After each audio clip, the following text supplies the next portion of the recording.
And we're live. Welcome back to another draw stream, everybody. I am your wonderful host, Todd. Forget about this guy over there. He's not important. No, I'm just kidding, of course.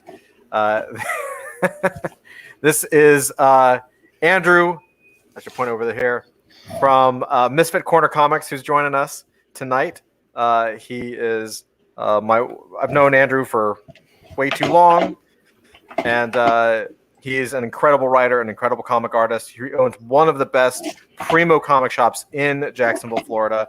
If you are in Jacksonville, you should go or near it. If you're in the state of Florida, you absolutely should go check his store out because it's absolutely fantastic. Welcome, Andrew.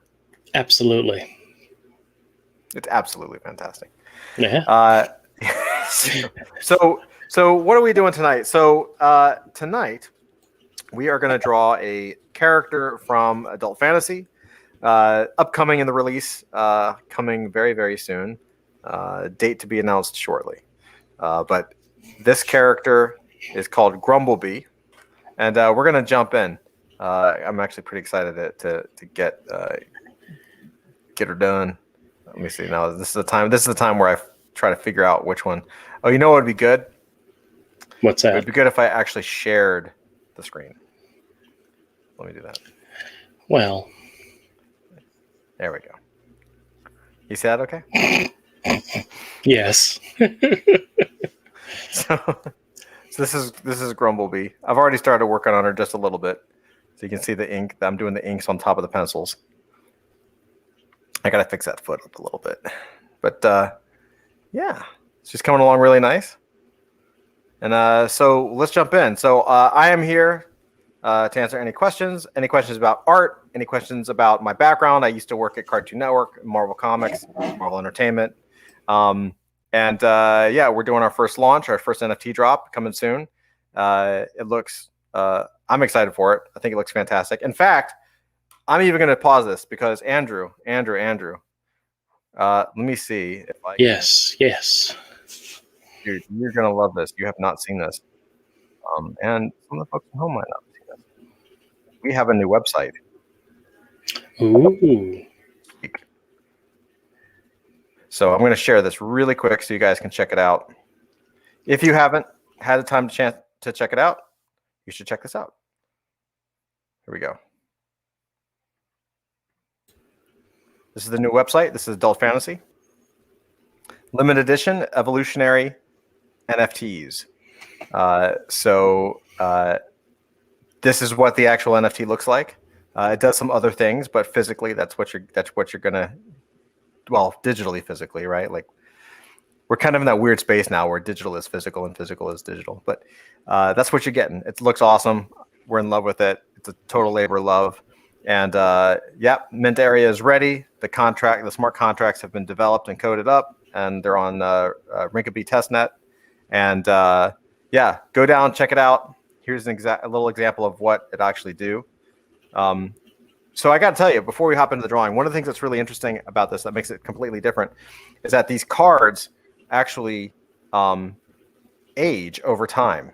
Right. And so, or they de-age, I should say, over time. So what do I mean by de-age? I'll read it to you. The Adult Fantasy NFT has its own randomized evolution timeline and uniquely secret end grade. Each graded Adult Fantasy NFT will continue to evolve regardless of the ups and downs of the market until reaching its final end grade state. This provides a first of its kind opportunity for a market agnostic NFT asset. But we have added a playful twist to the old real world model. Your Adult Fantasy NFT will reverse in time, evolving from older to newer, moving from worn towards mint condition. Make sense? So what happens? Hey, we got Studio 7.62 is here. What's up, man? Let me know if you want a link. This is a good buddy. This is Avery. Phenomenal talent. If you've ever read Heavy Metal Magazine, you might have seen his work. St. Andrew says, I know St. Andrew. Hey, how's it going, St. Andrew? It's been on the internet. I still don't know what NFT means. NFT means non-fungible token. So he says, good morning, because He's probably just woke up. So NFT, non-fungible token. The best way to think about an NFT is think about a dollar bill, right? Dollar bill, fiat money, fiat currency is fungible. Fungible means that if you gave me $1, I could give you 50 cents, right? I can break it down into its component parts, into smaller bits. So in crypto, Bitcoin is fungible because you don't have to own one Bitcoin. You can own 0.0000326, whatever. Like it's infinitely divisible, which makes it pretty awesome. Non-fungible means something that holds value but can't be broken apart. So think about a Babe Ruth baseball rookie card. Okay, Babe Ruth's rookie card is worth a lot of money. It's highly collectible. Now, if I ripped it, if I ripped it in half and handed you half of it, it would be worth nothing, right? So by doing that, that means it's non-fungible. You can't break it up into its component parts. Studio 7.62 says, I am pretty great. It's true, he is. Call me by the code name Dorothy. All right. I will call you Dorothy. Maybe that's your real name. I don't know. Dorothy. Well, welcome back, Dorothy. So that is essentially where we're headed. So what's the interesting thing about the technology, and we'll go more into it certainly as time goes on, because this is a draw stream. I don't want to take up all the time telling you about this project. But essentially, when you mint, every single card, every single NFT is going to start at a 0.5, which in grading terminology, in comic book or card grading, is pretty awful, right? So it's going to look kind of beat up. It's going to look kind of nasty, like a car ran over it. And then all the time, every day, the algorithm that we have associated with it runs numbers. It basically checks and sees if it can hit a number, and then it de-ages. So over the course of time, it de-ages, and each card has its own end grade state.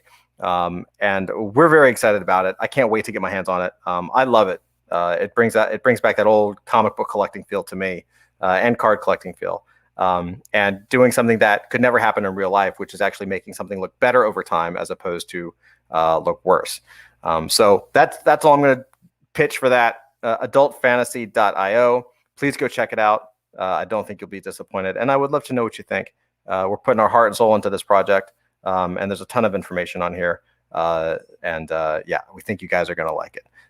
So old school comics, old school animation feel, Adult Swim meets Marvel, 90s Marvel, really. So yeah, go check it out. All right, so enough pitching, enough of that stuff. Let's get to drawing. I was just going to ask you to repeat the website again because I was typing it in, but I got it. Adultfantasy.io. Got it. All right. Very good. Very good. Avery didn't say yes. Send me a link. So I think he's just going to chill out for the night. All right. So how you doing, Andrew? How are things, man? How's everything in the world of like the comic shop owner, the American comic shop owner? Not too bad. I just had a realization earlier today that I'm running out of time before I leave on my vacation. So I have a lot of things to do and a very little amount of time to do it in. So okay, that's the way it goes. Where are you going on your vacation? Going to New York. Oh, so you're talking about the New York Comic Con? Yes, next week. Yeah, I know. This is so. For those who don't know, Andrew and I have gone to every single New York Comic Con that they've had. All of them. Every single one. This is actually the first one. The first one. And how many years has New York Comic Con been going on, dude? 13, I think. 13 years? I think 2019 was the 12th. So there was a bunch of time change ups too. Because remember, there was one time when the show was in February, and then the next year it wasn't till October, but it was all right. Yeah, it was more than a year separating them. But Yeah, this will be the first time without you. I know, dude. I really want to go. But I No, just can't. I understand. I I understand. got two little kids, and I just don't know why. Well, that is one of the great advantages of having your children being adults. I Yeah. highly recommend, if you don't have adult children, I highly recommend you go out and get some because they're awesome. I was waiting for you to say that. I was just pick some people off the street. They're Just pick them off the street. It's a, totally fine. adult children are great, especially when they have their own money, they have their own apartments, they have their own jobs, their own cars, their own life. Matter of fact, my boy, the boy who's actually going on the trip with me, is in the process of getting his very first own apartment. Really? As in by himself, yes. Dude, that's awesome, man. He's lived with roommates for the past couple of years, but this is going to be his first all by himself. So that's so cool, dude. Yeah. Okay, so as a parent, as someone who, we're parents here, like, how do you feel? Because he's lived at home. I mean, he's old enough to have his own place for sure. Yeah. But yeah. he had a lot of responsibility, and he was helping out with the family stuff. So like, Yep. how's it hitting you? I'm very excited about the fact that he actually came by today, and I was telling him, I said, because we're in the process of moving out of our old place, and there's a bunch of stuff that we don't need anymore, like a couch, coffee tables, lamps. So you're basically happy that he's moving, so you can pawn your own old crap on him. Yeah, it's one of the advantages of having adult children. You can pawn your old crap on them. Okay. I will wait for the day where I can do that. I have a while. You have a while to go. Yes. Nope, but it's actually kind of very exciting. That's awesome. And one of the things that's interesting, the apartment that he's looking into actually has a loft. Mm-hmm. So it's a 1-bedroom, but it's 2-story 1-bedroom. So nice. The downstairs has a living room, a dining room, a kitchen, a bath, and then upstairs it's a single bedroom with a full bath. So compared to what my first apartment was like, it sounds awesome. Oh, that's awesome. Yeah. Yeah, your first apartment was horrible. So I've known. So Andrew and I have known each other, and Studio 7.62. Like, we've known each other for. God, look at this line. We've known each other forever. Mm-hmm. And I remember your first apartment was like, I've lived in New York City. I lived in New York City for over 20 or almost 20 years. That first apartment you had was scarier. It was.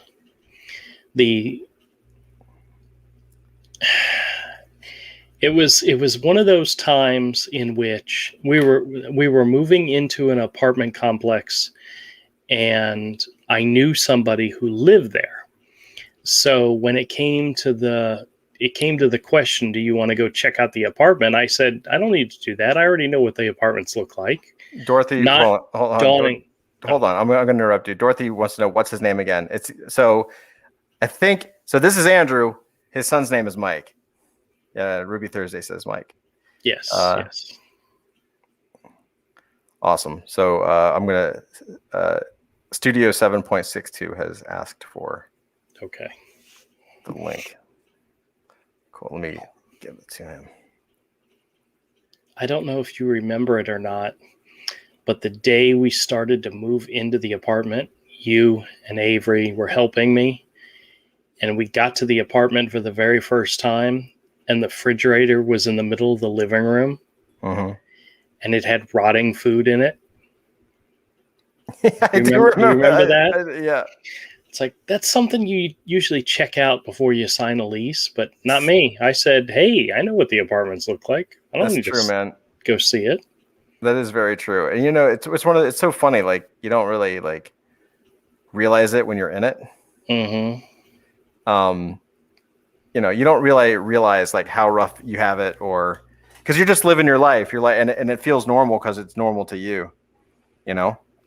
But like, you know, over the course of years, you meet people and you're like, oh yeah, we used to live in this hood, and like, and like, oh yeah, I remember that time with the rotted food you walked in. Like, that's not normal. Like a lot of people it's don't not. have. There's a lot of people don't have these experiences. It took me a long time to realize that was that our experiences were like a little unique. Like they really were like artist experiences. Still are. Do you remember me making macaroni and cheese from a box, and we didn't have milk, so we made it with water? I do. So Dorothy is asking at the webcam. This is Andrew. Yes. That's Andrew. Mike is my son, who is not here with us. Actually, I think he's working right now. So, hey, more power to him, you know? That's great. Takes me a second to get my mouse over to where the screen is. Now, because he did not fill you all in ahead of time, I'll ask some of the important questions that we need to discuss. Yeah, because I haven't mentioned anything about this character at all. You are using Photoshop, is that right? Or what application are you using? No, this is Adobe Animate. Okay. It used to be. I have almost no ability to call it Adobe Animate because for most of my professional life, it was called Adobe, or sorry, it was Macromedia Flash. Right. Right. And so I still call it Flash because it's Adobe just bought the program. It's the same program, so it's Flash. Right. Now, they just rebranded it. Tools wise, are you using the new tablet, or what are you using to actually to do this illustration? I am using a new tablet that I just got not too long ago. Okay. Like last week maybe. It's really good, man. I really like it. It's a 16-inch. It's called a Huion, Huion. So it's not a Cintiq. It's I don't want to say a knockoff. It's just a different company, right? It's really well built, man. They did a good job. It was way more affordable than a Cintiq, but they didn't drop any of the quality. Okay. Right. Okay. So far I'm really happy with it. I do feel like now that I'm drawing by on screen again, I really am jonesing for like a big 22-inch monitor, like a big one where you just turn the whole so off camera right over here. I have an animation disc, like my old school animation table, and that's what I want, right? And they make it right, like they make them that big. I'm kind of jonesing for that, you know. Very cool. So we actually accomplished a lot of stuff this week on this project, man. Yeah, I'm just looking at the website. It looks really nice. Yep. And there's the website, and at the top, if you notice, there's two links. There's a blog and there's the white paper. The blog is awesome. The white paper is really detailed. We go into the technology. We go into the world. In fact, if you want to check it out, you can feel free to ask me questions about it, Andrew. Okay. I know I'm kind of springing on you because no one's seen it. We just launched it, but yeah, we go into the world building aspect. We go into some of the factions. We go into some of the areas of it, and then we go into the technology. And all kudos goes to Paco the Bard, aka James Hallett, because he's been working his butt off on it, and it really shows. It's really good, you know. Now, have you announced how many characters are going to be in the first release? Yep, there are 25 characters. Okay. They're non-generative, which makes it very different than anything else in the NFT space. So non-generative means that they're all drawn by hand. Right, this character is going to be in the set. normally with works in the NFT space, they use a lot of algorithms to shuffle traits. That's been the big thing this year is shuffling traits. So for instance, most common in the NFT space are profiles. So like like portraits, right? And because it's not that much to draw. It's certainly not as hard to create as an entire character because you don't know what the character looks like from the shoulders down, right? They just create the character from the shoulders up and they shuffle the traits. So there's like 30 different noses, 50 different eyes, a banana sitting on the head, like all kinds of random objects. And then those are shuffled algorithmically so that there are however many number of collages, right? That the algorithms can make. So what you end up getting is like 10,000 completely unique drawings, 10,000 unique pieces. And the value up until now has been associated through the trait's rarity, right? So if there's a character and it has a red nose, and that red nose is a super rare trait that can actually increase the collectability of that NFT or of that card, right? Same mechanics that we grew up with, right? It's the chromium, it's that kind of stuff, right? It's just spaced across everything. We're bringing it a little bit back to the old school where we certainly have rarity traits and things that make one card more or less valuable theoretically than another. But because we're adding a completely different dimension, which is grading, that doesn't necessarily hold true, right?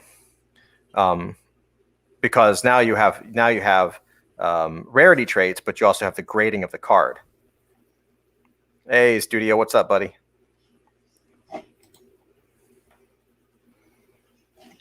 Cool. He's muted. I didn't mute him, did I? No, he may have muted himself.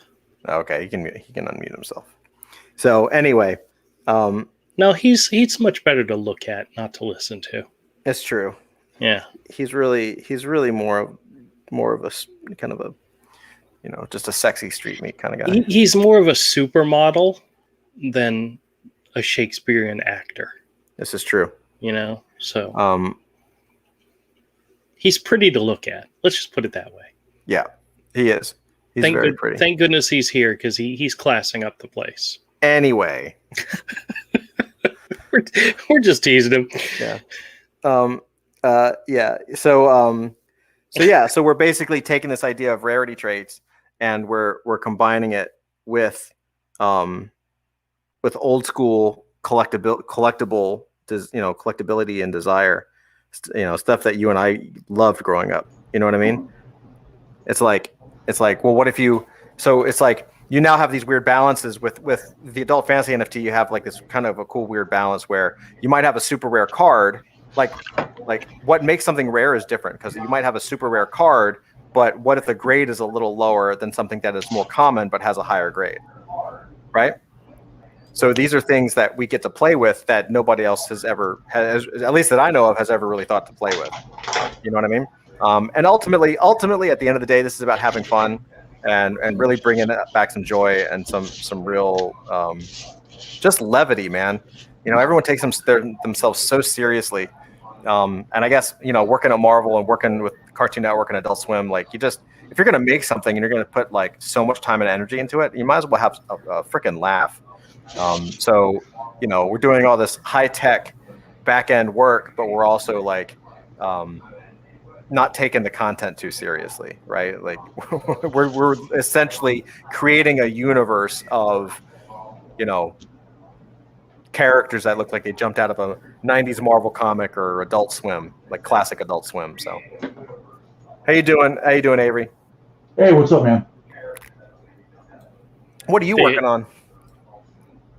Oh, he's got pages. Is my audio working? Hey, there you go, buddy. Yeah. Okay. It sounds much, much better now. Okay. Well, I turned on my camera, and so it switched my audio to the camera. Yep. That's okay. I'm working on the bonus content for the Lost Pages, which is a 20-page black and white ash can of the people. That's awesome, man. And this is done by layouts by Booty Juice, and I'm doing the finishes. They send me his layouts, I print it out, and then I ink it. Is Booty Juice his Christian name, or is that a pseudonym? That's just what he goes by. Okay. Let me see if I can. I want to put this on screen for a second. Let me see if I can. This is going to be me trying to like. Can I focus him, Andrew, and push his stuff bigger? Is there a way to do that? Yeah, there is. Yeah. How can I focus him? One of the options allows you to choose who you want to focus on. Oh. Now, click on his screen. Click on my screen. Click on the screen. Is it Share me. Oh, is it solo layout? Oh, There you go. There you There go. you go. That's awesome. There you go. I'm so used to Zoom, dude. I use Zoom like 24/7. Oh my God, look at that. Then why are you not doing these through Zoom? Because I'm trying something new. Okay. This is what the cool kids are using. That looks awesome, dude. Thank you, sir. Wow. I like working on other people's layouts, like basically being a finisher or an inker. It's because I don't have to think about anything. I can just go on autopilot. Like the only thing I have to do, make look cool. That's it. Yeah. It Yeah. always like I always had a daydream of going over like Keith Geffen's like roughs or something, you know? Yeah, man. These aren't like pencils. I'm not inking. I'm finishing this because it's real minimal what's there. I know who the characters are, and their spatial relationships to each other, but the detail and style and flair is me. That's so cool, man. Are you like so is it you find it more relaxing? Yeah, it's more relaxing. It's more I can just like shut my brain off. Yeah. And That's just how go. that's kind of how inking is a little bit. Like Yeah. I really love inking because I mean it's the drawing process, but I don't have to like You don't I have don't to have to worry. You don't have to think about composition and storytelling because somebody else has already done that part. You're just focusing on making it look cool. Right. Yeah, that page looks freaking awesome, dude. Thank you. Yeah. I love these layouts. They're great. So, Are those? Go ahead. What's Go that? ahead. No. I'll ask you a question. You finish first. The short story I did for the people in the last Lost Pages was done that way. Another artist was supposed to do it. That guy that's doing some Cyberfrog stuff for Ethan. Oh man, what's his name?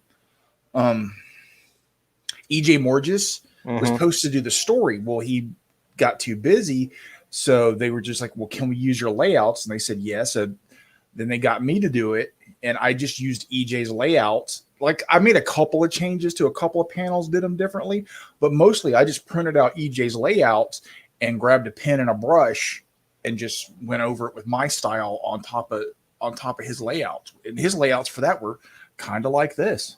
They were great. Like it's really easy. I don't have to, because my layouts aren't much more than that, or sometimes less than this, and I go to ink. Now, are those like printed? Those are Blue Line printed? Yeah. Oh, that's so dope, dude. It looks great. Like I'll draw. It's the same as what I do digitally.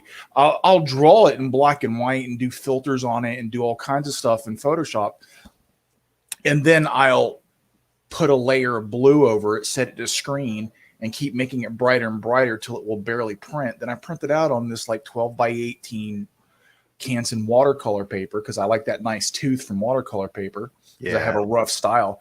And then I started inking. Oh, so cool, man. It makes me want to buy like a nice oversized scanner and printer. You don't actually, for this type of stuff, I don't suggest getting a really nice one. Get the $200 large format printer. Like really? Right. Because I guess you're printing like kind of like a dirty blue anyway, so it doesn't have to look all. Yeah, don't get like the archival printer. Get like the Workforce WF7840. Like Andrew was with me when I picked up this one, I believe. That's wicked, dude. Because my other one I had, the other Epson I had before this one is like a $300 one. I had the $200 one before that, and it died after about 5 years. Yeah, you picked that up at like Staples, right? Or Yeah, something yeah, like that? yeah. It was about Yeah, $300. Just a common one, but Yeah. it does the job. But it'll print and scan up to 12 by 18. Oh, dude, yeah, I'm jonesing for it. Like, Yeah, um, you back feed it from the back, it'll feed this heavy watercolor paper, mhm. and it just makes things. I mean, part of the thing that takes so long with doing page layouts, is when you draw a face and you got to fix one eye. Well, you erase the eye, then you redraw it, then you did it wrong again. In Photoshop, well, I'm just going to grab it and free transform it, Mhm. and you can pile your reference all on top of each other, and basically also use it like a light box all at the same time.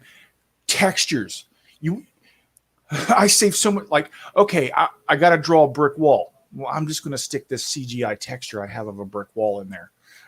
And then do you just like ink over it afterwards or something? Yeah. Yeah. I use a filter on it, like this brick wall right here. Harold, let me focus on it again. I have a brick wall texture Mhm. that I just put in that space, free transformed it to the perspective I want, and then stuck it in with the layout and printed it. It really blends well, man. Like you can't tell. I mean, you're drawing over it, so you're still adding your own touch to it. Exactly. This really is interesting, man. Like I know your style really well, and it actually it kind of reminds me of like maybe it's because of the guy you're going over, but it's like it almost reminds me of like McNiven work. Uh-huh. Oh, you know what yeah. I mean? Sure. It's a little Steve McNiven in there, isn't it? Well, not deliberately. No, but it's just like I'm just looking at the style because the person who you're going over. Oh yeah, but that guy like does that guy likes McNiven, and I think I add a little bit of Bisley and other things. Well, yeah, of course you do. And it so good, dude. It makes a nice blend. I like this guy's stuff. Yeah, man, that looks seriously sick. Thank you. Damn it, Avery. And the book's already funded too. Yeah, that's wicked, man. That's like super. That's awesome. I think I got the email today that it was funded. Oh, cool. Yeah, that's really, really cool. I love seeing it, man. I love that, indie comics and indie books, like art, like we really do live in a crazy, like amazing time where, I mean, think about it. Like when we were kids, could you even imagine being like, yeah, I'll just make my own comic book? Yeah, exactly. Like, come on. Like, you're like, okay, yeah, sure, kid. Right. Whatever. Well, that's what we all said. Let's make our own comics. We just didn't have a clue how to do it. Right. Well, we could have done like Kinko's comics, but we could have never gone to a printer and like, just raised the capital to do it. Oh yeah. Crowdfund. Oh my God, man, dude, this Lost Page, these two brothers that are the head of Zaid Comics. Mhm. These dudes are in their 20s. That's awesome. And this is like their fourth campaign they've gotten funded. So cool, man. I really think it's the future of all creativity. Yeah. Like, I really think like you're gonna have like, man. I just if we were like, I mean, we're lucky enough at our age to be able to do all this stuff, like, and have experience doing it. But like, it's like you start. I start wanting to say like, kids today, the kids today. Well, what if you think about it? If we had the tools they have now, when we got just out of high school, my God, it'd have been a different story. The things we would have done, the things we could have done. If social media was around when we were in our 20s, when we really had the energy to do that kind of grind. we're all in our we're all closer to 50 now than we are 40. What I am 17. No, we're all getting closer. Like I'm 46 now. Andrew's 48? Not yet. 48, is he? He's close. Damn, old man. What's up? You're getting close. Yeah, I'm the oldest of the group. And Todd's right around the same age as me. Yeah, I turn It's- I turn 46 this Yeah. year. Yeah. Can you really pull those all-nighters up all night drawing and then No, go I do no. like we could when we were like 18, 20?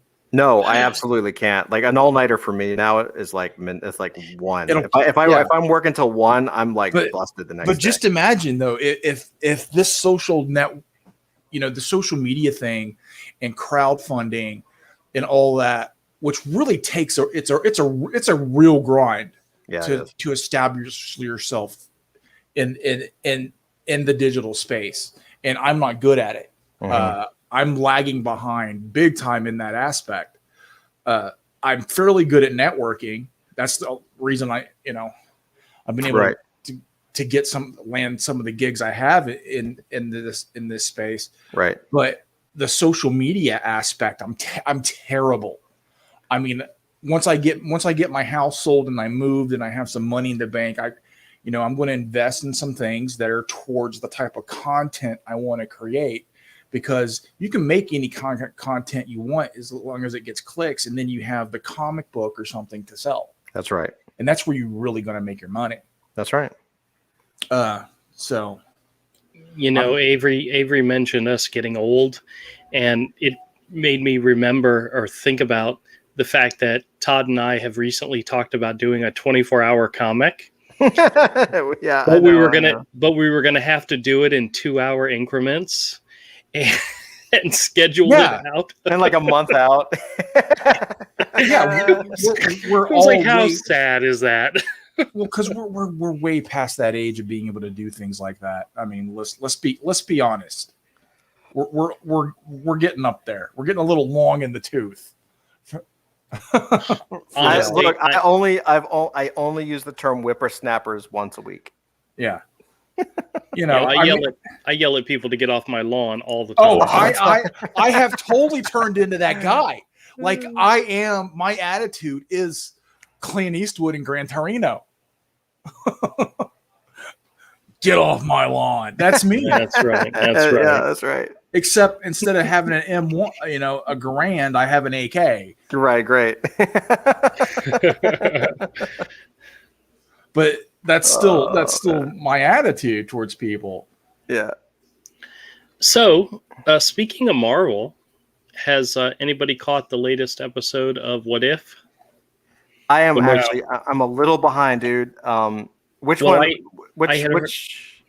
I had heard a rumor that the season was going to end on an episode in which they brought different characters from different episodes together, kind of like pulling like an Avengers like group a multi-universe multi-universe Avengers thing. Mhm. And the latest episode set that up perfectly. Interesting. And so I think there's one more episode left, and I'm thrilled with the way the series is going. Yeah, I gotta say, like there was, and I'm not gonna, there was maybe 2 episodes that I just was like, God, that was just horrible. But other than those 2 episodes, it has been phenomenal, and it was absolutely phenomenal. And shout out to Stephen Frank for being the supervising animator on that. I've met that guy several times at Comic-Con. He's awesome. Yep. He's a super talented artist in his own right. Like the guy is absolutely incredible. And so mad props to you, man, if you're out there listening, because you've done a bang up job. The animation supervision on that show is top notch. I haven't watched it. I highly recommend them today's, because it's Wednesday, so the new episode came out. You get an opportunity to watch it. It's entertaining, and it's setting up the season finale, and I'm actually very excited about it. Yeah, it is a good show, Avery. It's Oh yeah, genuinely a good show. You know what? I want to see the new season of Doom Patrol. I actually watched those other 2 seasons, and I didn't hate it.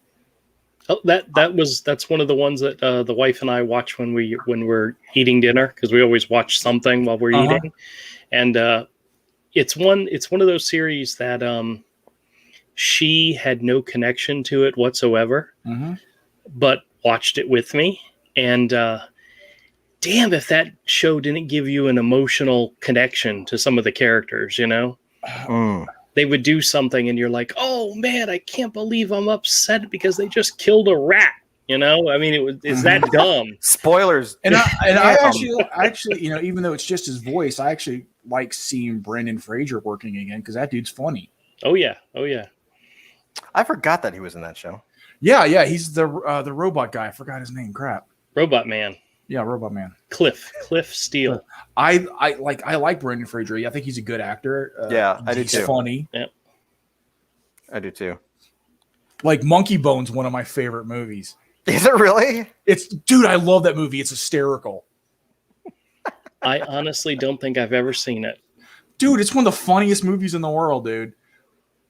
But I like some offbeat movies, like another one. Yes, you do. One of my favorite movies is also Death to Smoochie. Yes, I feel like I've seen that, but I don't remember. we've talked about it many times. Like I recommend that to everyone. Watch Death to Smoochie and watch it multiple times because every time I watch it, I laugh at something different. Because there's the laugh out loud hysterical stuff that Robin Williams does. Then there's the straight man stuff that you see Ed Norton do, and you're just like, dude, his reactions. How did he like keep that bewildered in like deer in headlights look on his face while Robin Williams is saying that? Yeah. Oh man, Robin Williams. It's this dark satirical look at children's television. It's like, you know, Oh yeah. It's Okay. it's one of the Yeah. funniest damn movies in the world. Yeah. But it was like it was really underrated, and I think it's directed by Danny DeVito. Really? Yeah, it's fantastic. I gotta watch that. That came out a long time ago. I gotta watch it. I gotta watch it again. I have seen it, but I couldn't tell you a scene. Well, watch it again. It's fantastic. We should do a watch party, like set up a Discord thing where people who join the Discord can see it, but we're streaming live. You know those watch parties people do where they stream live. You can't watch. We should do that for. I am actually thinking about doing that for our Discord group. Okay, if you do it, you're going to get me to actually join a Discord because that's one of the movies I want to do one of those for. I want to do one for Death to Smoochie, Willy's Wonderland, that Nicolas Cage movie that's sort of like a Five Nights at Freddy's. Yeah, I thing. want to see that. Love it, dude. Thumbs up, dude. Great movie. It's so fun. Nicolas Cage never says a fucking word. Yeah, I hear. That's what I've heard. I heard it's so good. He's like having like a renaissance, a full-on renaissance moment with his works. If you try to put him in too much of a serious role, it backfires. But when you give him something absurd and let him run, let him go with the absurd, he's wonderful. Well, we obviously need a National Treasures 3. So no, I mean, who out there? Who else agrees with me? Come on, come on. God. Oh, come on. All I know is what I really want to watch is Velocipaster. What? Oh yeah, that's a real thing. Oh, hold on. That's almost as good as Triceracop. Yeah, I know. I just learned about this movie. Hold on. I know. Watch this. There's another horror movie that has a great title, but I tried to watch it. It's not even good bad. It's just bad. It's called Don't Fuck in the Woods. It's awful, but it's got a great title. It's like it seems so promising when you hear that title. It's like, oh, dude, it's like this could be like the most self-aware slasher flick in the world. Like this is going to be so meta, and you watch it, it's terrible. All right, so I'm going to share this. That sounds hilarious. Let's see. Hold on. Let me share. Figure out how to do this. Stop. I'm going to share. Stop screen. I got to share something else. Share screen.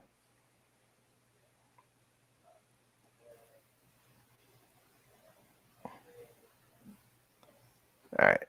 All right. Can you see that? Yeah.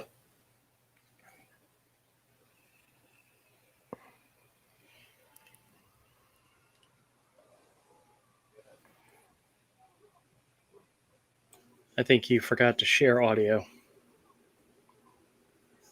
But we get it. Yeah, yeah. Tidy whiteys. Wait, can you hear the audio? No. No. Oh, damn it. No. But I'm already sold. I'm already sold No, on it. no. Well, how do I say it? Hold on. Before you share screen, there's usually a checkbox at the bottom that says share audio. I didn't see that. You have to I'll check try it that. again. Okay. I see a share. I don't see a share audio.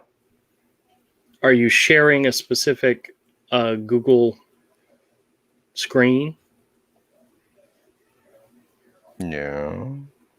where it says share screen? You're either sharing a video or sharing a Google screen. I'm sharing in my browser. Right. Mhm. Down at So the bottom. So I hit of share screen. Down at the bottom. Don't show these tips again. Down at the bottom, there's like a checkbox that says share audio. I don't have that. It must be. It's a paid option.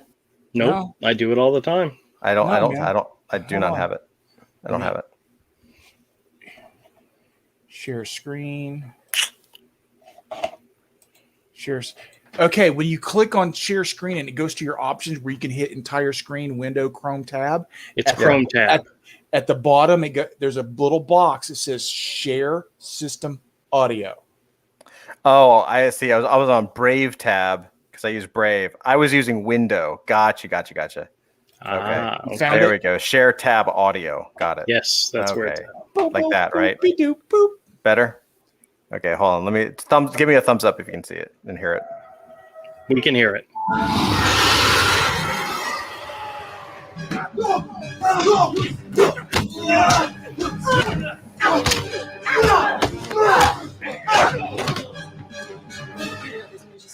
They followed me home. The Velocipasta. The Velocipasta. How long has it been since circulation? Oh, it's been about 2 years. I do drugs, sell drugs, murder people. Oh! The Velocipasta. My beautiful well, the dog pissed.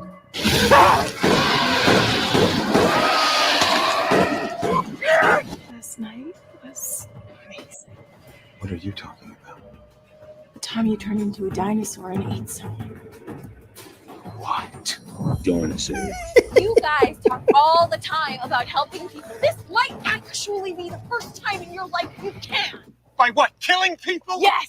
Show me I mean anything new. Yeah. Show me you got better shit to do. It's got ninjas. I'm sold. It's got ninjas. It's got dinosaurs. It's freaking amazing. It's got a priest and his tidy whiteys. Velocipasta. That's insane, Doug. God does not want people dead. Oh, I think God wants a lot of people dead. Yeah.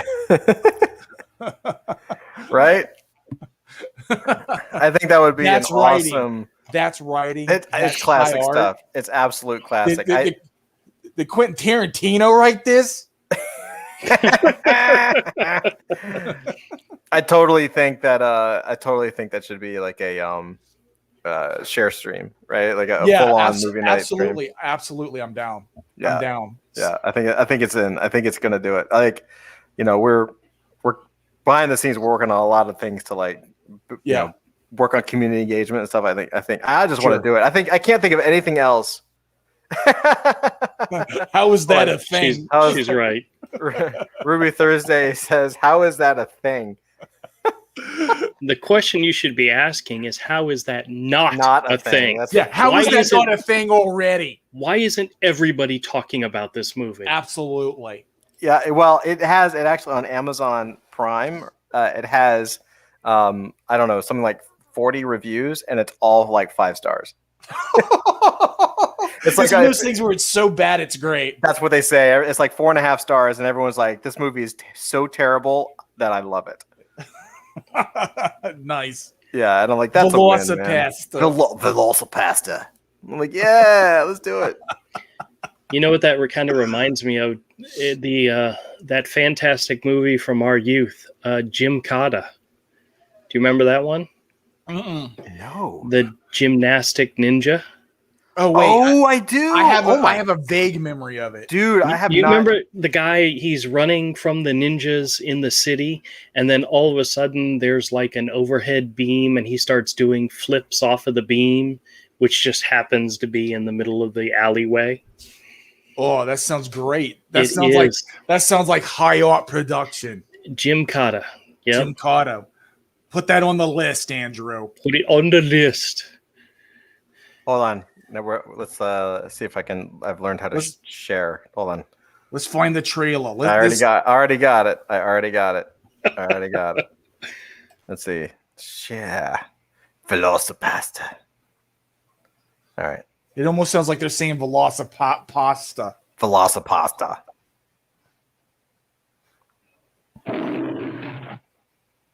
His name, Kurt Thomas. His title, 3-time world gymnastics champion. His assignment, a secret mission for the United States government. His only weapon, himself. Yeah. That's all he needs. See? Combine the The discipline, middle of the city. the timing, and the power of gymnastics Oh yeah. with the explosive force of karate. And the new, all-powerful martial art is born. Jim Kata. Kurt Thomas becomes Jonathan Cabot. He must penetrate a mountain fortress, compete in an ancient savage ritual. Oh, I love those guys. They call it a game. Oh. But nobody wins. And nobody lives. Until now. Wait, what When machine gun was that? gymnastics and karate are fused, the combustion becomes an explosion. And a new kind of martial arts superhero is born. Jim Kata. Yeah. That's got to go. Yeah, on the that's list. on the list. That's on the Yeah. list. We need to start a list. Andrew, start a list. Yeah, that's on the list. We got to do that. Velocipaster. Jim Cotta. Yeah. I'm sure there's a bunch of other ones. Oh yeah, Death to Smoochie. Seriously, you gotta start writing this down. You gotta write this stuff down. I'm writing it down. Hold on. Okay. You gotta No, write it he's down. not. Yeah, well now he is because we're pressuring him into it. We're going to call it the Dream List. Andrew's like, no, I'll remember it. And you're like, Andrew, do you remember that stuff? No, but did you see that movie? That one movie? I was thinking about that. I was in the car driving Mike around and I was thinking about the story. Like the gun nerd in me wants to know what submachine gun though that was. Yeah. I'm like, was that a PPS? Have a Oh, list. man. It's actually on a post-it note. Death to Smoochie, Velocipaster, and Jim Cotta. We should also put Captain Marvel on there since I've never actually seen it. Oh no. Well, I don't know. I think that I'll say this. The problem with Captain Marvel is that it's too high a budget. Like I think what makes it cool, at least for me, what I think would make a cool movie night or like really bad like red letter media type of movies where you're like old Godzilla films, stuff like that. You know what I mean? Like a movie Plan that B from outer space. Yeah, like a movie that shouldn't be good, but it is. Yeah, like a movie that we probably would have made while we were in high school, right? maybe, maybe, but also it's just one of those things that like it's good, but not for the reasons they intended. Exactly. That's exactly. It's not what they were going for, but it's still good. Avery nailed it. Isn't there a werewolf movie out there that's so bad the only thing it's remembered for is the one lady who gets naked in it? I don't know. I mean, I used to love werewolf movies, but those were like the good ones. There's some really great werewolf movies that Like still hold. The like Howling, the American first- Werewolf in London. Yeah, it was like the absolutely. Howling 4, something like that. Okay, yes, yeah, one of the Howling movies. Yeah, I think it is like the fourth or the sixth one. I can't remember. Yeah. Mhm. Yeah, like there's this one late. Okay, I know which one you're talking about. I just can't remember which one it is, and it's terrible. Yep. Like the first Howling, those werewolf transformations still hold up. It's been 30 years or something like that for American Werewolf in London, and it still holds up. Yeah, that you know what took me like I was seriously like, so I saw that as a movie as a kid, and it seriously took me till past college till I realized that movie was a comedy. Because it's the scariest movie I've ever seen. Like, it's one of those movies that hits you when you're a kid at that right moment in time, and it's just like scarred me for life. Like there's no way. It's one of I think it's like the first movie I remember seeing that is horror comedy, like truly like horror comedy. Honestly, Monster Squad was that for me as a kid. That movie scared me. But that's horror. That doesn't like it was comedy. There was comedy in there. But the horror scenes in there don't have the punch of a real horror movie. Yeah. An American Werewolf in Paris, Evil Dead, those Evil Dead movies, those have the horror punch that like, here's the gore, here's the gross, or here's the scary, and here's something really funny. Right. And in a dark way. Yeah, like I said, I didn't like. People were like, "Yeah, it's like it's Monster funny." Squad is like, Monster Squad is a good horror comedy. How many times are you going to draw that line? I'm going to draw it until it's right, bro. I'm going to draw it until it's right. That's the good thing about digital. Yeah, although I will say, like, if I still believe that if it was traditional, I wouldn't mess up half as much, because I still can't like turn the paper. Right. That's why I think I need a bigger disc. Right. This is awesome. This is perfect travel size, and I'm going to use it. It sped me up tremendously. Yeah, you've got to be able to rotate that paper, the image. Yeah, I mean, I know exactly what you mean. I know exactly what you mean. I have a shortcut. Like I can push this and I can turn it. Right. Like I have it. But I don't remember to do it. Like it's not it's not a natural reflex yet. Right. And so my natural reflex is to turn my body. So it's like it's a little. He's using a new tablet, Avery. Yeah, I've heard of those. Those what? Huion? Huion. Yeah, I've heard of those, and I was like, are those any good? I see people, giving positive reviews on YouTube because I've looked them up. But I'm like, but the circumstances is like they got that for free. Or they I paid. I think it was a little under 500. It's about 500, I guess, with 450, 500. It is awesome.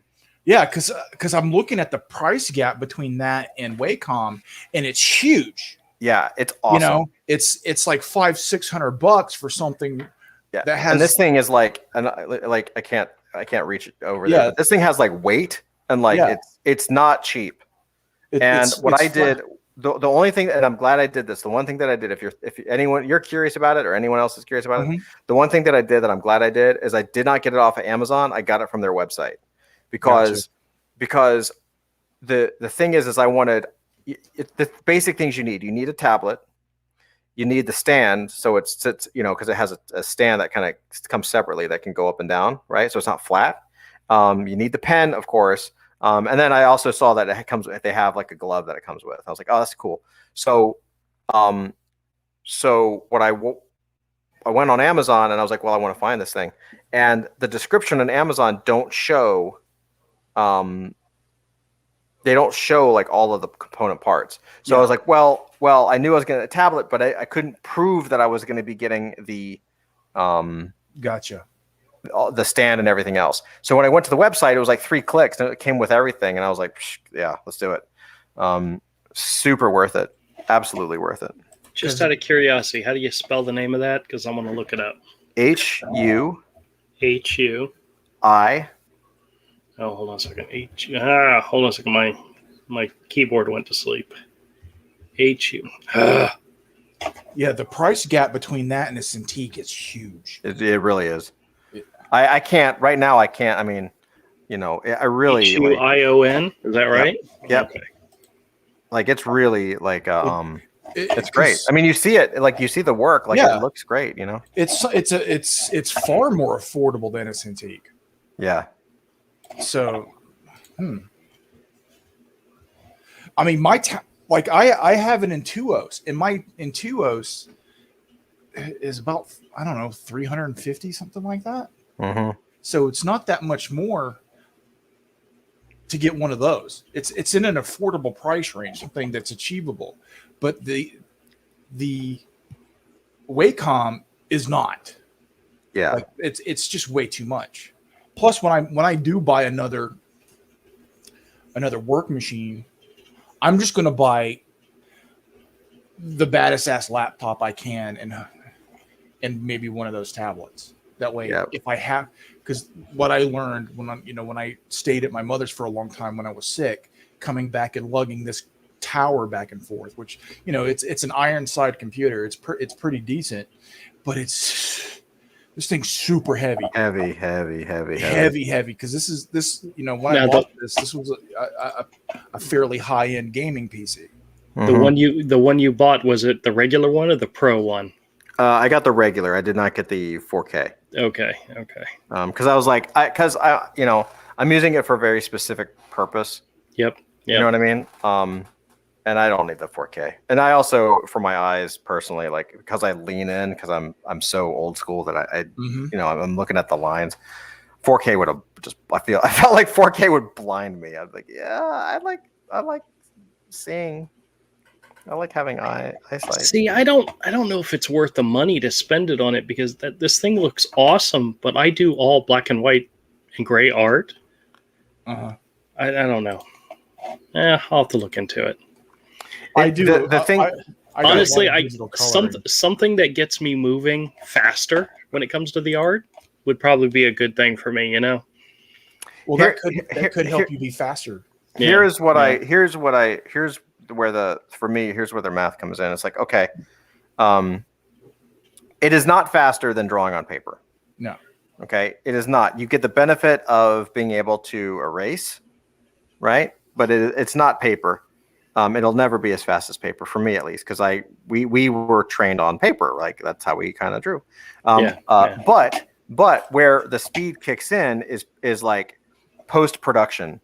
To color it, super fast. To get it ready for print is like done. Like there's no scanning, there's no color correction, right? Just the elimination of the scanning part is like huge. Here's what's faster about digital when it comes to my stuff I do on paper. Doing my layout process is faster digitally than on paper. Yeah. Because if you want to lay out perspective grids, you're doing anatomy, and you want to do foreshortening and weird angles, and you want to draw something with a fisheye lens to it. Just draw it straight up, then use a fisheye lens filter. Right. And there's your fisheye layouts. I will agree with that. Like if you're doing anything like with backgrounds or like, just the ability like in some programs to have a perspective grid like laid out for you is pretty dope, man. That's like incredible. Like that, I remember, I mean, again, going back old school, I still have like all my tools for perspective stuff. Like I remember that's just laying the grid out would take me like 2 hours or long. And then you have to erase it. Right.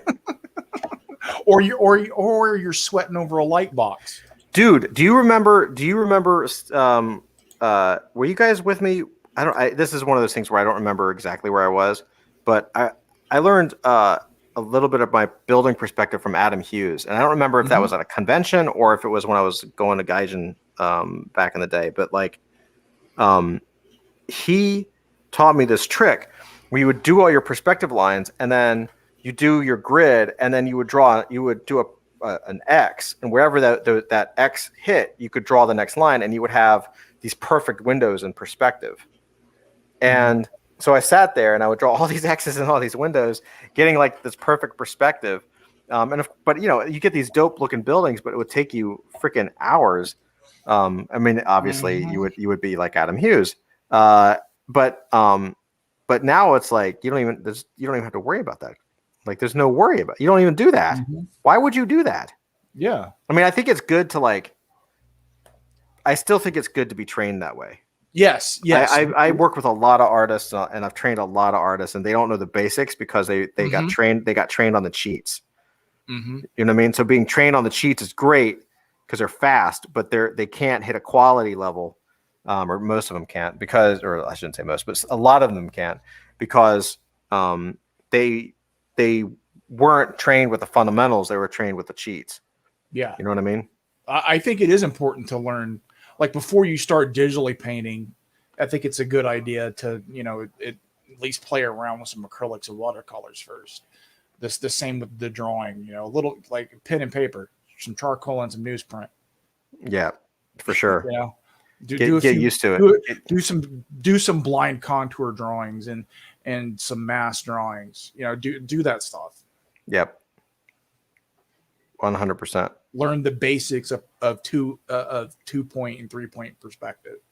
Just the basics. Just get the general, where you understand it. You don't have to be a master draftsman to draw a cool city scene. You don't. Yeah, exactly. You can create like a lot of really cool vibes just by with just by playing, just by playing with it. Yeah. Frank Miller's city scenes aren't the most realistic detailed thing in the world, but damned if Gotham doesn't look amazing. Oh yeah, like his that's one of those things too. Like you always want what you don't have. I always have struggled. I mean, well, not always, but I think animation, like you guys remember in high school, I had a really loose style at sometimes. At least I was experimenting with it at certain points. But like with animation, I got so trained to do super tight work. Like this is normal to me, like doing really tight stuff. And I Jones for like really scrappy, sketchy, rough styles. And I find it really difficult personally to like do those types of things. Like it's for me, it's like incredibly challenging because I always feel like I need to tie it down. You know what I mean? So I'll sketch it out and I'll be like, well, it's just a rough. I need to fix it. And then I start tying it down and it's like, well, it's over. This is how you could create a book like that. Write it. Do layouts that aren't quite finished. Not quite finished layouts, but enough is there that it looks like your stuff. And then just have me ink it. That's true. And I'll just go like I'll get a quill pen and a brush and I won't use anything else. And I'll go straight Claus Janson kind of style on it. Oh man, fuck, that's so gorgeous stuff, man. I'm still mad I didn't get him to sign that Dark Knight Returns book at Comic-Con. I have I got like 2 years ago? Yeah, the artist edition. Yeah, that artist edition. I got Frank Miller to sign it, and like Faust had his table right diagonal, and I was like, oh, I'll just turn around and where'd he go? And he was like, oh, he's gone. Is he gone for the day? I don't know. And like, sure enough, like I didn't see him come back. I was like, oh, yeah, but he's still around though, right? He is. You'll get another opportunity, I think. Yeah, but do you remember how heavy that book was, bro? Yeah. I'm glad heavy. you had to lug it. I'd love to have a copy of that book. It's awesome. Yeah. It's awesome. There's only a few books that I really would like. I don't mind owning like multiple versions of. Yeah, that's one of them. I don't have the original issues, but I want them. I have the trade from I forgot what printing, but it's from the 90s. And I have the Batman black and white version of it, and I want the artist edition. And I want the hardback of the color version that came with the DVDs. Oh yeah, I wish I'd picked that up, even though I didn't, because I was like, oh, I have the DVDs. I mean, the Blu-ray. I have the Blu-ray. But then when they put it out all together on Blu-ray, they did with a hardback, and I never picked it up because it's like, well, I already have the tray. I should have picked it up. Yeah.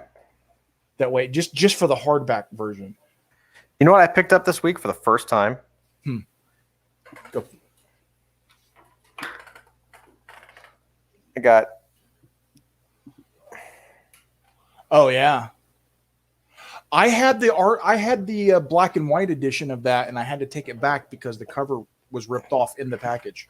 Oh really? Yeah, that was crazy, dude. And I haven't been able to pick it up again since. I haven't found it. Wait, say that again. The cover was ripped off in the package. Yeah, I opened up. I took off the cellophane, and the pack and the cover was completely detached from the rest of the book. That Just is the weird. weight of the paper and it getting bounced around broke the glue. That's crazy. And it was the Noir. DC Noir, so it was all black and white. Yeah, it was all black. It was all s- black and white. Speaking of which, Avery, I went And to Dave Gibbons Ollie's. art in black and white. Oh, dude. Yeah, I know. Avery, I went to Ollie's this week, I really wanted to cry. What's up? and look what I found. What is that? I can't read it. Hold on. Let me focus them. I need. do I- How many copies did you get? Hold on. They had dozens of them. I don't know when I'll be able to make it over there. Oh, Court of Owls, really? Yeah, That's Do I awesome. have? I I think don't think so. I think No, this I is- have the noir. I have the noir of that. Oh, okay. I don't have the pencil. I need that. Yeah, I need that. Oh man, Well, dude. if- I can definitely get another copy. Okay, for get you. me Well, one. get a copy for me too. I have. Who are you again? Yeah, they did put out a black and white noir of that, right? I mean, I think so. I think I have it. Yeah, I think so. I think so. I have the black and white noir version. I don't have that. I need that. Okay. Yeah, they had dozens and dozens of them. So I love these. I love the unwrapped books, the noir books. Yeah, I and do the- too, and man. The, and the artist edition books. Yeah, I do Like too. like Hush. I have the noir edition. I have the unwrapped edition. I don't even have the regular version of it, trade issues or trade. Yeah. I just have the pencils and the ink version. Yeah, I'm the same way. Like I mean, that's what's the artist in us, right? Like Yeah. like my favorite stuff is the like my favorite stuff is the black and white. Like all the essentials, like all these right here. This is all. Yeah. Like I bought it all, and I was like, I love yeah, them. I'm gonna read it to my kids. Like I had the daydream of like reading it to them, like when they And- they're and getting now to that they're age. And now they're too valuable. Well, not only are they too valuable, but like they also like they also want color, Yeah, which makes sense when you're a kid. Like, oh yeah, Absolutely. oh, Yeah. somebody traded into me, and I have it at the store. You know, the instead of doing the essentials, the black and whites, yeah. Marvel does the new Epic ones, which are in Yeah. full color. Mhm. It's the Daredevil Epic with John Romita Jr., Typhoid Mary. Ooh, I need that. Yeah, that's cool. Is it? Are those? I've full disclosure. I really fought against those books, just personally, because they basically like use that as a way to get rid of the essential line, Mhm. right? And they don't go in. And to correct me if I'm wrong, but they don't go in order, right? They're picking the good runs. Right, it's not like Thor. Well, or do this they go one- in order? I think they go in order because I know this volume includes the Inferno, some of the Inferno issues, Oh, interesting. which had nothing to do with Typhoid Mary. Oh, interesting. So Yeah, I don't know. The only other thing is that the crazy thing about them is their retail price is like $40 a piece. They're really super expensive, which is Yeah. crazy. Not only that, the only other thing that I dislike about them is that the books were made, in my opinion, and the colors were chosen based on the material it was going to be printed on. Right. So all of those colors are perfect when you see it on newsprint, and that's because the Newsprint, colorists knew that it was going to be on newsprint, so they understood how the color would saturate into newsprint. So when they reprint them on glossy paper and the colors are bright and flashy, it doesn't look good because it was never ever ever meant to be printed that way. In fact, the only book I own that did it right is the Batman Absolute Batman Year One. Absolute Batman Year One did it right. What they did here, you know what? I'll even show you. Have you guys seen Inside of Absolute Batman? Yeah. No, Yeah, my you showed Batman it to Year me. One is an older. Yeah, I own multiples, so I own the old one as well. But this one here, I'm gonna just stand up. I'll show it to you. real quick. Let me see if I might have to take. I gotta take my headset off. Hold on. He's disconnected. We could talk bad about him now. Oh, quiet. He's back. Funny. So check this out. This is here we go full screen for a second. So Batman Absolute Edition, year 1. Ooh. Mazzucchelli. I right? already like it. So get this. You know Batman Year 1, right? Yeah. Why are there 2 books? One's recolored. So, dude, this Avery, you have to get this. This is I think- not an option. I think you may have shown it to me before, but I don't. Yeah, remember. I think he has. I probably have. I don't because care. I it's- want to see it again. Yeah, show it again. I want to see it again because I love that book. Yeah. So check this out. So the first volume. In my opinion, of the animated stuff DC has done, Batman Year 1 is the absolute best one. Yeah, for sure. So what makes this book so cool is that first they've reprinted. Obviously, it's the book. Yeah. Right. But it's recolored by. I'm sorry, I don't know his name. By Lewis, the guy that actually colored the original. It's recolored based on the paper. So it's colored for a more modern printing on better. But he still followed the same color guide. But it's his. Yeah, it's the same color guide. He did change like a few things, but really, it's there just to pump the colors in the right way for modern paper. Oh, Okay. nice. Yeah, and you're like, oh, that's cool. Well, what's that second book? The second book is also Batman Year 1, the same story, but what they did was they printed it on newsprint. It's reprinted, high quality newsprint. I want that. It is. I need that. Yes, It I is. need that. It is gorgeous. It is high quality. Like, look at those. Look how the colors like kind of fade a little bit, Yeah. but not. Mhm. And it's legit. Like, it's legit newsprint.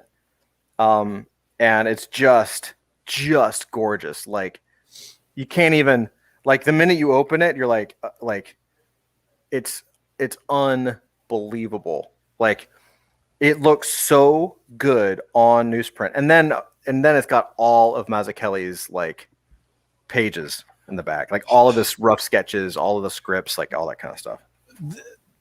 The way I like to tell a story in comic, I don't know if it comes through, but the way I like to tell a story is based on David Mazzucchelli and Frank Miller's Daredevil Wolverine work, the way they told stories, their panel type of layouts and stuff. Yeah. I don't know if it comes through, but that's what I'm shooting at. And the way I color. Yeah, 100%, man. Like, it's just incredible. But it's the same thing. It's exactly what we're talking about. Like, it really is about like the paper quality and the attention, Pretty awesome. because it's like those guys had extreme attention to detail, and like just because of, I mean, it's not really anyone's fault. It's just because these stories are popular and they want to reprint them. They're natural. Like, the production side is naturally leaning more. It's actually easier to work on glossy paper and normal high quality paper than it is to find like newsprint. You know what I mean? Mm-hmm. So like newsprint is now like kind of it's a harder thing to do. So they're going right to the high quality paper, but it's actually destroying the artwork. So when you look at it, you're like, why is this a classic? Oh, people must have just not known what's good back then. You're like, no, when you actually see it, and it's the way it's almost like an audio file, right? Yeah. Where like you hear it on vinyl, you're like, no, this is the way it's supposed to sound, right? And you've been here, and if you've been listening to cassette tape your whole life, exactly. It's not the same. Exactly. So, yeah, man. Like, I don't know, man. It's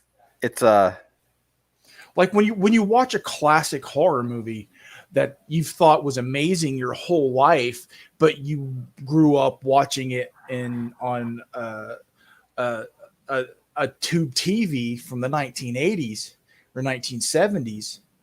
on something that was shot in film in the 1960s, and Right. then you see it in HD, it ain't right. That's right. Because you're not you know, like I talk about this all the time. I think I was watching Spartacus in HD on the like A&E or some shit. Really? And How was that? How was that? Was that good? you could see the brushstrokes and the matte painting for the Colosseum, Oh wow. like the people that are painted, because it's all a backdrop. Yeah. Well, you're watching this in HD. You've never ever in my entire life you knew it was a matte painting, but you couldn't see brushstrokes. Right. It's Well, because if they you- knew what they were working with, and they Yeah. knew the limitations Well, of the technology. You watch it in HD, you can see the brushstrokes. Like you can tell it's a painting. You know what? That's actually really interesting. That's similar to HD. I actually don't like HD TVs because I Yeah. realized like it actually destroys the magic of film. Because I noticed that like whenever I'm at my parents' house, they have a really high def TV, super sharp. I mean, you're like, golly, and it's kind of cool. But like any movie that we watch looks like a stage play. Yes, because directors Yep. these days Yep. don't know how to use depth of field. Well, it's not even that. It's just that it's also like it's so sharp that you actually can see like You can read the stop sign two like two corners down the block. the limitation of the film actually gave it like a veneer that blended all of the elements together. And Right. and your ability to use depth of field to control the audience's focus. Yeah. My Like, where father-in-law had a 4K TV, and he was watching like a Sci-Fi Channel show, and I thought he was watching a soap opera Yeah. because the backgrounds were so clear. It was annoying. Yeah, it yeah. was just not. It was not fun. Right. It looks really weird. really looks fake, and you're like, oh wow, this really is not real. Like, Yeah. I mean, inherently that it's not real, but it breaks the ability of it breaks the suspension of disbelief, right? Mm-hmm. Yep, absolutely. A lot of stuff once you go past 780, you see too much. Hey Todd, right. I'm going to have to wrap up. Well, we're It's actually getting about late to for wrap me, up. so, No, okay. we're gonna wrap up here in just a All right. second. We're wrapping up because Andrew's a bit. No, I'm just kidding. We're actually It's gonna. the truth. No, we're gonna wrap up. I mean, I still have a little bit of work to do on the drawing. But she's coming along. She's coming along, and this is Grumblebee. So she's It's based on a childhood photograph of Todd when he was in 6th grade. no. Oh yes, I've seen that picture before. Actually, it probably is, but it's I'm actually thinking of like think of do you know the movie Leon or The Professional? Yeah. Right. Imagine the roles reversed. So she's like a straight up assassin. Gotcha. She's like a mob enforcer. Yeah. So all right, let's see. Let me get all you guys on screen. The beautiful faces. That's not equal. There we go. There's equal. Look, Avery doesn't have to work. He just has to put a page on there, and it's like everyone just wants to stare at it for like an entire evening. I know I do. It's so dope, dude. Damn it. I got to the conversations and I couldn't. I have a work kitten. at the same time. Yeah, Andrew's got a kitten. Avery's got amazing artwork. Golly, I'm just And a staring at Conan it. and a Conan comic. And a Conan comic. Anyway, Ain't guys, nothing wrong with the Conan magazine. Heck no, those are awesome. Nope, awesome. here's what I gotta say. Everybody, thank you again for coming out. Thank you for showing up. Thank you for checking us out, and of course Avery and Andrew always. Yeah. If you have not checked it out, I'm gonna pitch one more time because you need to check it out. Go over to adultfantasy.io and check out the new site. And this is an NFT launch that's coming out very, very soon. So hop in our Discord, follow us on Twitter, Mm. check out the website, read the white paper. You will not be disappointed. We're working very, very hard to give you something that nobody else has ever even attempted. So Nice. with that, what I'm going to say is, Avery, Andrew, as always, love you guys. Thank you guys for showing up. I always have fun when you guys show up because we've been doing. Everyone, I know not a lot of people out there know this, but us three have been doing this pretty much every single week for our entire life. One way or another, exactly. This is pretty much normal. Yeah. And so everyone who's watching, thank you guys so much for tuning in. We really appreciate you. Skanky Boy just said on Discord, I'm even looking at Discord, it says thank you. Skanky, thank you, brother. I appreciate that. And we will see you guys next time. Let me know if you have any questions, comments. I'm in the Discord all the freaking time. You guys know that. I love hanging out. I love talking to you. And we will see you tomorrow. And tomorrow morning, 8 a.m., crack of dawn, 8 a.m., Shiraboom, Melissa is going to be doing a live coding session. Link will be in Discord. So if you're interested in NFTs or if you just want to hang out with us while she's actually coding an NFT project, hang out. That's all we want to do is chill and have fun. So, all right, everybody. See you soon. Have a good night. Peace. Boy. Bye.